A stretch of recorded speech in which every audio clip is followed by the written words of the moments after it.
Hello, welcome to Temple Baptist Church here in Poplar, Bluff, Missouri. We're having our devotional time today. We pray that you receive a blessing from what we share with you. And we're going to be in Acts chapter 17.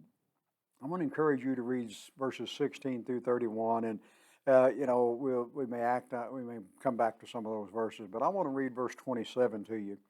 So that they should seek the Lord in the hope that they might grope for him and find him, though he is not far from each one of us.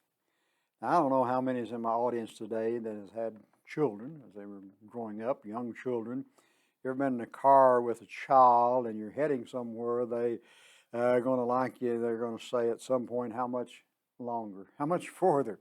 There's other things they do, but a standard answer a lot of times is, "We'll be there in 5 minutes," regardless of how far we were from our destination. Just joking about it. And usually they'll realize that we're joking about it, and they'll usually back and forth until I finally tell them the real time that is left. Sometimes that's hard, man, especially young children. When I traveled with my children, we didn't have all these things to keep them occupied, so we had a lot of questions and a lot of things like that. But, just think about that. And, for children, even a relatively short car trip could seem like an eternity, couldn't it? Could do that. Sometimes God seems far away, doesn't he? Even as believers, we endure challenges and in times in our life that causes us to wonder, where is God? Where's God at in all this? And, Paul was preaching to pagans in Athens here, and he proclaimed that the one true God is never far away from anyone. How far away? How far away are you from God? You're just as far away as you want to be, because God hasn't moved. And he stated that God has placed us where we are in history, that we might feel our way towards him. We got to find him. How wonderful to know that God is not far off from us, any of us. He's just a prayer away. He's right there.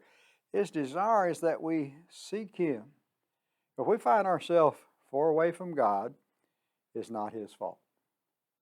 Not his fault at all. If we're far away from God, it's our fault. God, in his loving kindness, is near to each one of us. Now, he's just as near to me as he is to you, if I want him to be. Depends on how close I want him to be to me. How near to God do you want? How far away from God do you want? That's a decision that we have to make today. If we find ourselves far away from God, like I said, it's not his fault. God, in his loving kindness, is near to each one of us. We are to seek after him. He can be found. He's found in his word. He's found when we worship. He's found through prayer. And he's found as we simply go about our day. God is always near. Is he near to you? Are you near to God? Like I said, God doesn't move. There's an old illustration I could use, but I'm not going to take the time to use this right now. God hasn't moved. If you're not as close to God as you once were, you're the one that's moved. I've moved from time to time, and I always appreciate it and I love it when I come back to God, because he is a great God. Come be a part of our services here at Temple. We meet on Sunday mornings. Our first worship service is at 8 o'clock. Then we have Sunday school classes at 9, and then we meet again at 10 a.m. that morning for our second worship service. We meet 6 o'clock on Sunday evenings and 7 on Wednesday nights. May God bless you is our prayer.